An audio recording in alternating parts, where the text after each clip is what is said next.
رب العالمين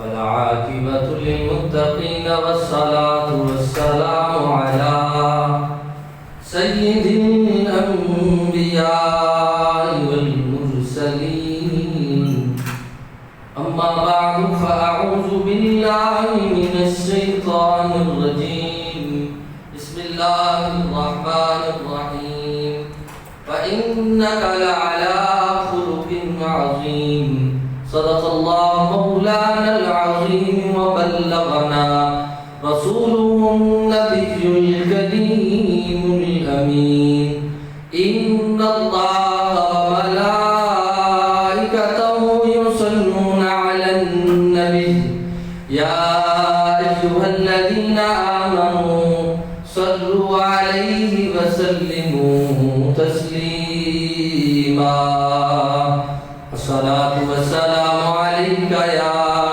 سيدي يا رسول الله وعلى آلك وأصحابك يا حبيب الله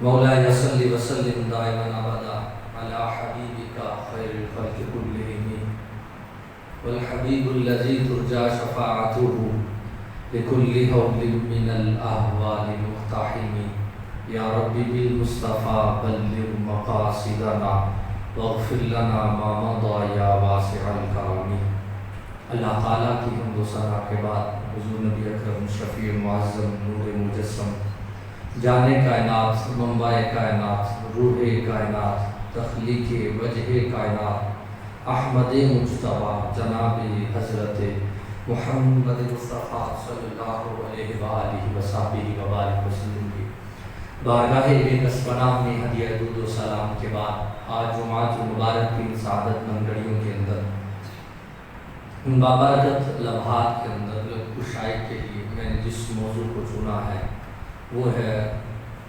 اخلاق حسنہ. یہ ایک ایسی دولت ہے کہ جس شخص کو مل جائے وہ بڑا نصیب والا ہوتا ہے. قرآن مجید کے اندر اللہ تعالیٰ نے حضور کی بڑی صفات کا بڑی عظمتوں کا ذکر فرمایا ہے. کہیں حضور کے معجزات کا، کہیں کمالات کا، کہیں عظمتوں کا، شانوں کا، کہیں نبی دو جہاں صلی اللہ علیہ وآلہ وسلم کے پیارے چہرے کا، کہیں زلفوں کا، کہیں شہر پاک کا، کہیں سیر کا، کہیں سفر کا، جگہ جگہ ذکر فرمایا ہے. مگر جب قرآن مجید نے نبی دو جہاں صلی اللہ علیہ وآلہ وسلم کے اخلاق کو بیان کیا تو فرمایا وَإِنَّكَ لَعَلَىٰ خُلُقٍ عَظِيمٍ. محبوب ساری عظمتیں ہم نے آپ کو عطا کی، شانیں عطا کی، مگر ان عظمتوں میں عظیم اور بڑی چیز جو عطا کی گئی وہ آپ کا خلق ہے، وہ آپ کا اخلاق ہے. کہ اللہ تعالیٰ نے عظیم کہا، بڑا کہا، اور محبوب آپ کا اخلاق بہت بڑا ہے، بڑا عظیم ہے، بڑا پیارا ہے، بڑا حسین ہے، اور اس اخلاق کی بدولت ہی انسان کی پہچان ہوتی ہے. یعنی نبی دو جہاں صلی اللہ علیہ وسلم کی عظمتوں اور شانوں کا ذکر اپنی جگہ پر، مگر عادات یعنی عادتوں کا ذکر فرمایا تو فرمایا بڑی ہی عظیم ہے، بڑی ہی عظیم ہے. اور یہ بات یاد رکھیے گا، یونیورسٹی بنانا آسان کام ہے، کسی چیز کو تعمیر کرنا یہ آسان کام ہے، مگر انسان کو تعمیر کرنا بہت بڑا کام ہے، یہ بڑا ہی مشکل کام ہے. مثال کے طور پہ یونیورسٹی تیار ہو، اس میں کوئی نوجوان تعلیم حاصل کر رہا ہو، یونیورسٹی تو بن گئی، تعلیم کا آغاز بھی ہو گیا، مگر وہی نوجوان اگر کہیں نشے پہ لگ جائے تو پھر اس علم کا کیا فائدہ کہ جو علم اسے برائی سے، بے حیائی سے اور ایسے عمل سے جو شریعت میں حرام ہے اس سے نہ روک سکا. کیونکہ انسان جو ہے اس کو تعمیر کرنا بڑا ہی مشکل ہے. ادارے تو بڑے ہیں، ادارے تو بہت بڑے بن چکے ہیں، مگر ان کے اندر انسان کو تعمیر نہیں کیا جا رہا. انسان انسانیت سے خالی ہے، اور گھر میں کبھی سکون نہیں ملے گا۔ دولت ہو، سرمایہ ہو، جائیدادیں ہو، سب کچھ ہو، گاڑیاں ہو، گھر میں سکون نہیں ملتا اگر اخلاقی دولت گھر کے اندر نہیں ملتی۔ اگر انسان اخلاقیات کے اندر اپنی زندگی کو نہیں گزار رہا ہوتا، اور بعض اوقات جھگڑے ہوتے ہیں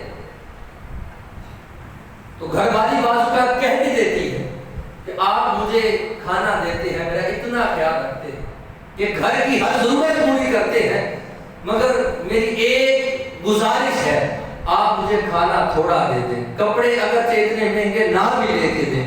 جب غصے میں آتے ہیں تو میرے گھر والوں کو زیادہ نہ کہا کہ آپ میرے گھر والوں کے بارے میں کچھ کہتے رہتے ہیں، کیونکہ گھر کے اندر سکون تبھی میسر آئے گا کہ جب ہم گھر کے اندر اخلاق کے ساتھ اپنی زندگی کو گزاریں گے۔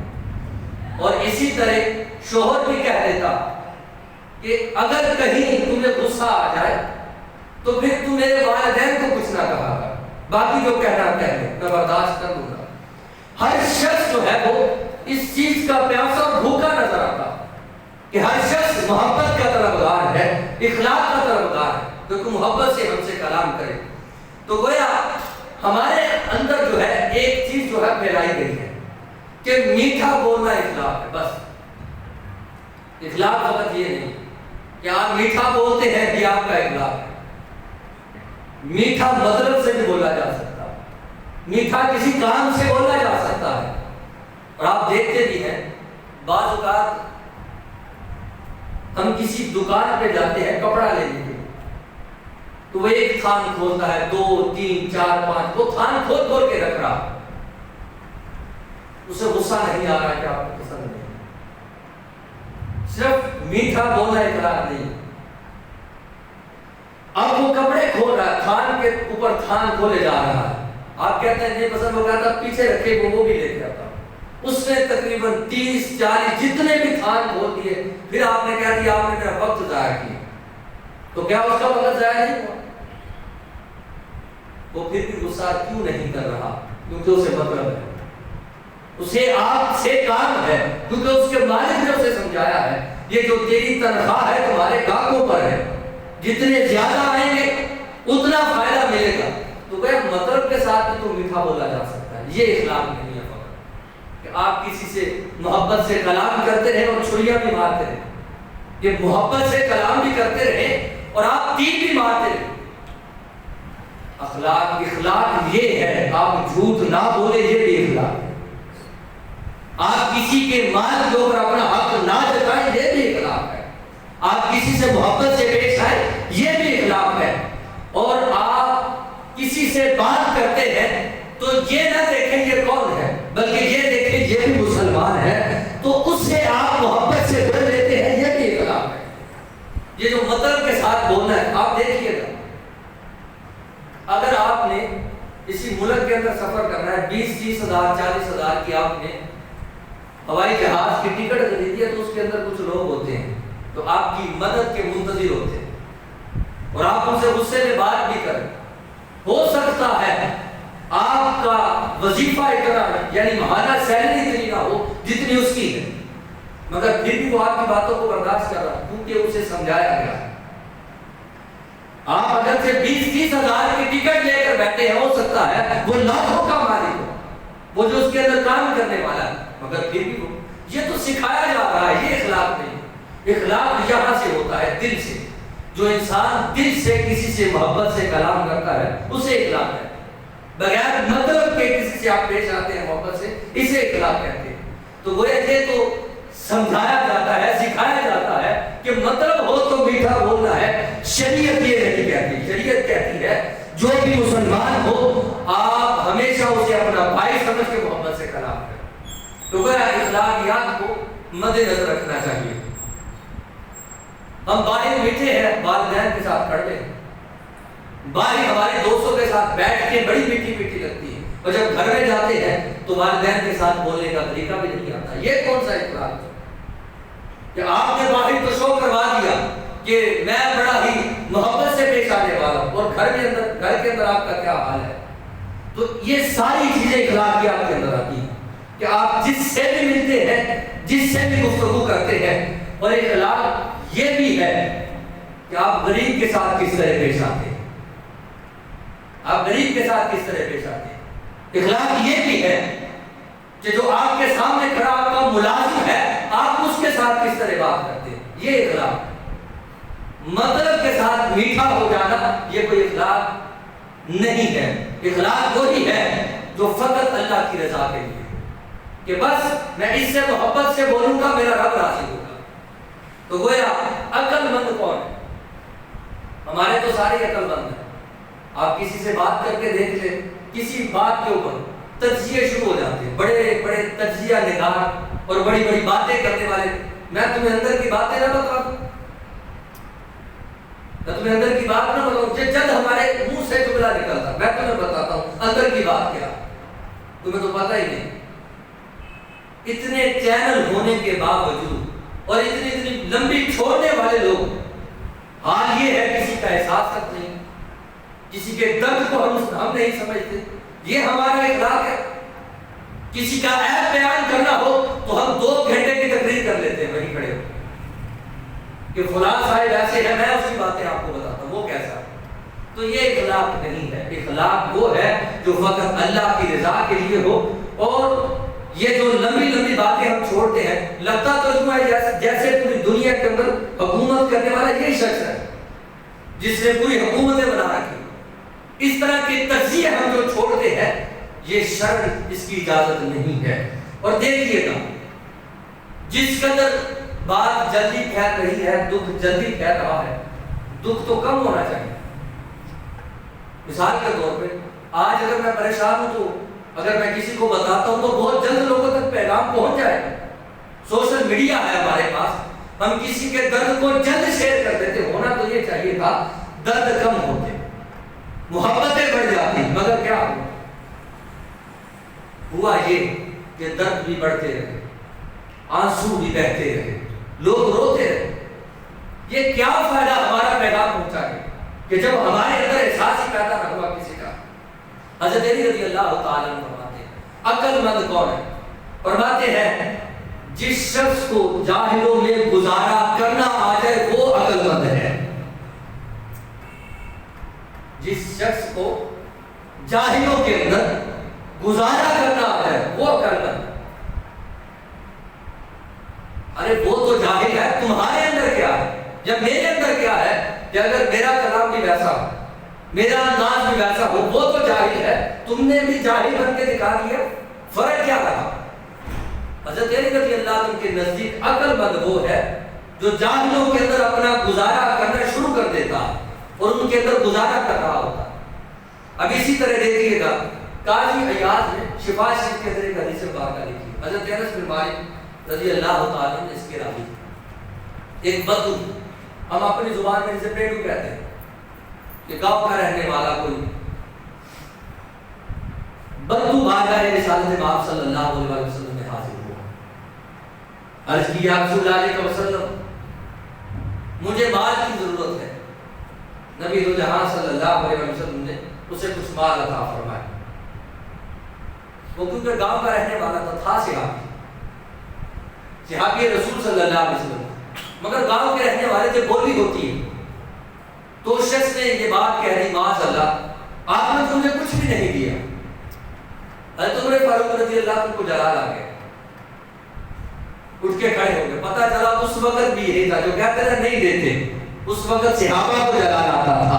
آج محبت والے بھی کہتے ہیں جو کہتا ہے نا حضور نہیں دیتے, محبت والے مجھے پڑھتے ہیں. حضرت عمر کھڑے ہوئے, یا رسول اللہ علیہ وسلم اجازت دیجیے اس کا سر قلم کر. محبوب دو جہاں صلی اللہ علیہ وسلم فرمایا رکو عمر. حضور صلی اللہ علیہ وسلم نے اس بدو کو جس کو بولنے کا طریقہ نہیں تھا, سلیقہ نہیں آتا تھا, مگر صحابی تھے, یہ الفاظ کہہ رہے حضور صلی اللہ علیہ وسلم نے اس کا بازو پکڑا, اپنے حجرے میں لے,